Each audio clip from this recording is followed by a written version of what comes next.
Bonjour, bienvenue pour une nouvelle vidéo. Je suis Raphaël Pérez, coach et consultant en santé naturelle. Je viens aujourd'hui dans cette nouvelle vidéo pour vous parler du diabète. Alors comme vous avez pu le constater dans le titre, je considère que le diabète ce n'est pas la maladie du sucre. Même si le sucre peut avoir son importance dans le développement de cette maladie, je pense que c'est un faux problème de se focaliser sur le sucre, car cela véhicule des fausses croyances et aboutit à des comportements alimentaires et même des comportements d'hygiène de vie parfois qui sont complètement déplacés et qui favorisent le développement du diabète. Pour ma part, je pense que le diabète c'est plutôt la maladie de l'insuline. Or l'insuline, c'est une hormone que notre corps produit naturellement par son pancréas et qui permet, vous le savez sûrement, de réguler la glycémie. Mais l'insuline c'est beaucoup plus complexe que ça ne régule pas que la glycémie. L'insuline, ça régule aussi notre capacité à utiliser les graisses.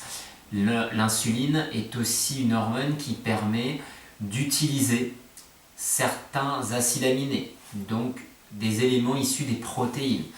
L'insuline, c'est également une hormone qui régule plus de 800 gènes dans notre corps. L'expression, en tout cas génétique, de plus de 800 gènes dans notre organisme. Donc vous voyez déjà que l'insuline, je pourrais parler d'autres fonctions, mais l'insuline a déjà une étendue phénoménale. Et c'est pour ça que je dis que le problème du diabète, ce n'est pas uniquement lié au sucre, parce que si vous consommez plus de sucre, que vous faites attention à votre consommation de sucre, mais qu'à côté de ça, vous consommez des aliments qui fatiguent votre pancréas, qui lui font produire beaucoup d'insuline, ou alors des aliments qui nécessitent une production d'insuline importante parce qu'ils sont trop gras, ou alors qu'ils contiennent des mauvaises graisses, vous ne consommez plus de sucre ou très peu, mais la problématique reste la même. Vous fatiguez votre pancréas et vous augmentez votre risque de diabète, ou vous aggravez en tout cas votre maladie si vous avez déjà un diabète installé. Donc on est dans quelque chose de beaucoup plus complexe que la maladie du sucre. C'est la maladie qui est liée à l'insuline.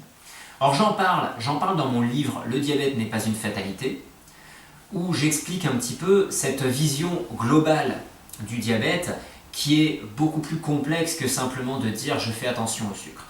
Et ce qui est très intéressant, c'est qu'en faisant attention au sucre, simplement, nous savons pertinemment que le diabète ne peut pas être régulé, ou très difficilement.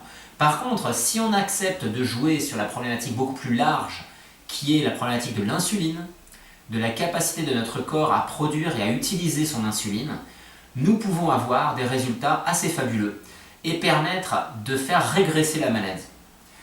J'ai eu le cas récemment, une personne avec qui j'ai échangé, c'est pas quelqu'un que j'ai suivi, c'est une personne avec qui j'ai échangé il y a quelques semaines, qui a eu un diabète, qui a déclenché un diabète, qui était assez surprise d'ailleurs d'avoir déclenché un diabète, parce qu'elle n'avait pas une alimentation qui était catastrophique.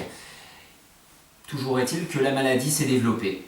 Et elle a suivi un petit peu les conseils de son médecin pour faire un traitement, pour réguler, parce qu'il y a un moment où il y a urgence et il faut réguler la problématique. Mais ensuite, elle a travaillé sur son alimentation, sur son hygiène de vie. En accord avec son médecin, elle a pu réduire ses médicaments et en l'espace d'un an à peu près, elle a pu sortir de la médication. Donc c'est une personne avec qui j'ai échangé, on s'est croisés, on a discuté un peu de cette problématique-là et elle m'a expliqué son cas et je trouvais ça justement très intéressant. C'est pour ça que je vous en fais part aujourd'hui dans cette vidéo.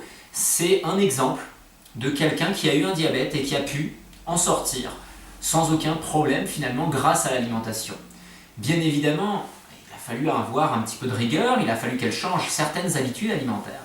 Mais toujours est-il qu'elle a pu obtenir des résultats.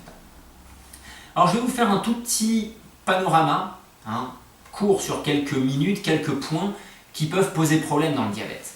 Alors le sucre, oui, les sucres rapides, les sucres, les produits en tout cas qui sont très glycémiants, ça pose problème, c'est vrai. Et malheureusement, on se focalise sur l'index glycémique. Et je vois des personnes qui refusent par exemple de consommer de la carotte, sous prétexte que la carotte, c'est sucré. C'est vrai que la carotte cuite, c'est sucré. Maintenant, quel est l'impact pour votre pancréas quand vous mangez l'équivalent de 50 grammes ou 100 grammes de carottes cuites? alors que vous avez peut-être mangé un steak, peut-être mangé du yaourt, vous avez peut-être mangé un repas qui était pour une raison ou pour une autre très gras. Et bien finalement l'impact de ces carottes, il est nul quasiment. Il est quasiment nul par rapport aux autres choses. Et même si vous mangiez des cerises, je prends l'exemple des cerises parce que c'est un fruit qui est souvent assez craint par les diabétiques. Je vois des diabétiques qui me disent « Moi je suis déçu, je ne peux plus manger de cerises parce que j'ai du diabète ». C'est un raisonnement qui est un petit peu bête. Et souvent, malheureusement, quand je dis c'est un raisonnement qui est un petit peu bête, c'est un raisonnement qui est inculqué par un certain nombre de personnes en disant vous avez du diabète, surtout ne mangez pas des cerises. Alors c'est vrai que si vous mangez 1 kg de cerises d'un coup, 1 kg de raisin d'un coup, mais là c'est une catastrophe, c'est beaucoup trop. Par contre, vous pouvez manger un peu de cerises. Si vous mangez l'équivalent d'une portion, vous mangez 60 grammes, 80 grammes de cerises, ça ira, votre corps pourra faire face. Alors comment concrètement agir ? Eh bien agir, ça n'est pas en se concentrant sur le sucre. Le sucre, c'est quelque chose d'important, les sucreries, bien sûr, mais les fruits, les travaux scientifiques nous montrent que les fruits, aussi bizarres que cela puisse paraître par rapport au diabète et aux fausses croyances véhiculées, les fruits représentent les aliments qui sont les plus intéressants en termes de prévention pour le diabète. Alors pourquoi les fuir ? Pourquoi arrêter de les consommer ? Parce qu'on est dans des fausses croyances et qu'au final, on ne s'intéresse pas du tout à son corps et à sa maladie. Alors moi, je vous conseille justement d'apprendre et de comprendre comment votre corps fonctionne pour justement pouvoir faire des choix appropriés. C'est ce que j'explique dans ce livre. Donc, au-delà des sucres, il faut choisir des graisses qui sont plus intéressantes pour notre corps, d'éviter bien sûr les acides gras trans, de faire attention aux acides gras saturés, mais de faire également attention aux quantités de graisse. Notre corps n'est pas fait pour ingurgiter quotidiennement 40% de son apport calorique sous forme de gras. Jusqu'à 20-25%, ça va relativement bien. Au-delà, ça peut poser problème. Et c'est vrai que si vous arrivez à 40%, vous allez perturber fortement votre glycémie. On va aller sur un autre thème, les protéines. Si vous mangez de la viande, par exemple, on sait que la viande, ce n'est pas la seule protéine qui peut poser problème, mais les viandes, surtout les viandes rouges et encore plus les viandes transformées, les charcuteries, posent de gros problèmes et favorisent le développement d'un diabète. On va aller encore plus loin. L'alcool. L'alcool est aussi une grande problématique. L'alcool, pourquoi ? Parce que ça perturbe la glycémie. Alors boire de l'alcool, ça vous paraît évident de dire « je fais attention ».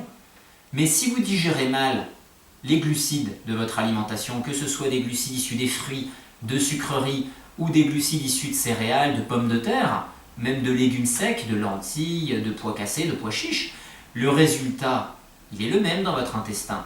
Il y a des fermentations sous l'effet de la chaleur, des bactéries et de l'humidité présentes dans notre corps, dans notre tube digestif. Et ces fermentations, c'est de l'alcool. Certains grands consommateurs de sucre ou de céréales peuvent arriver à se faire une cirrhose au niveau du foie, tout simplement avec ces fermentations sans consommer d'alcool. Donc il ne faut pas négliger cette problématique digestive qui est capitale.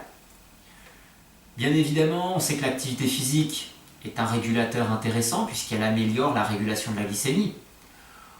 On sait que le stress est un facteur aggravant parce qu'il perturbe également la glycémie, il nous met dans un jeu hormonal qui va faire qu'on va avoir une glycémie qui va augmenter. Et il y a également la fatigue, le manque de sommeil. Ça, c'est également un facteur aggravant. Beaucoup de diabétiques ont un organisme fatigué et le simple fait déjà de soulager l'alimentation et de se reposer en plus de ce soulagement alimentaire change considérablement la donne.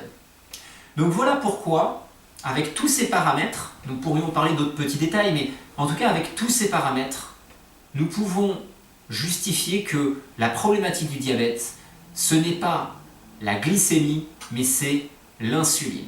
Et en termes d'alimentation, il y a deux choses moi qui m'intéressent si on parle de diabète, c'est d'une part l'index insulinémique et pas spécialement l'index glycémique, puisque l'index glycémique aujourd'hui c'est quelque chose qui est très utilisé mais qui malheureusement est dépassé.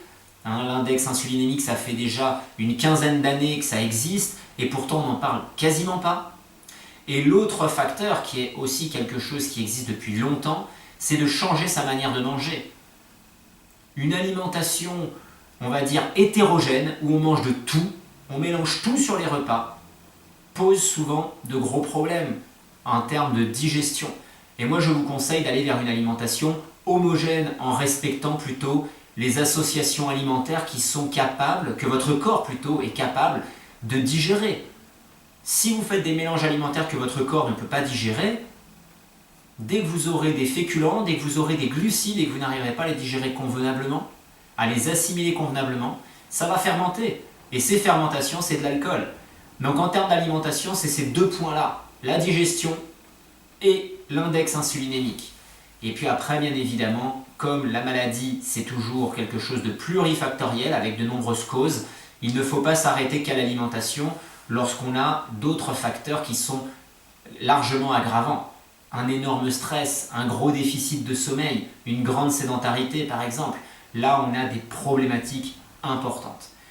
Et puis enfin, de garder à l'esprit que l'alimentation, c'est un équilibre.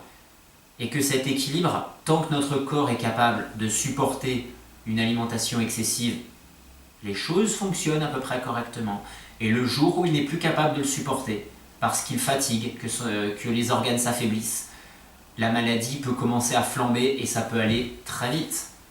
Et à l'inverse, heureusement, si on améliore suffisamment les choses, la maladie peut régresser. Et dans un certain nombre de cas, disparaître. J'espère que cette vidéo, ces petits conseils vous auront déjà aidé. Si vous voulez aller plus loin, bien évidemment, il y a toujours la possibilité de faire du coaching, des consultations pour avancer. Et vous pouvez toujours, bien évidemment, apprendre au travers des livres, apprendre au travers de ce que l'on peut trouver sur Internet. Il y a des choses fabuleuses pour pouvoir améliorer votre qualité de vie et éviter finalement d'être malade. Parce que le diabète, au-delà de la maladie, c'est quelque chose de dramatique en termes de dégâts que cela peut provoquer dans l'organisme. Si vous souhaitez partager ces vidéos, laisser des commentaires, allez-y, c'est avec un grand plaisir que je lirai vos commentaires. Vous pouvez également vous abonner si vous trouvez ces vidéos intéressantes ou proposer à des proches, à des personnes intéressées de s'abonner à ces vidéos. Et je vous dis encore une fois, prenez soin de vous et à très bientôt.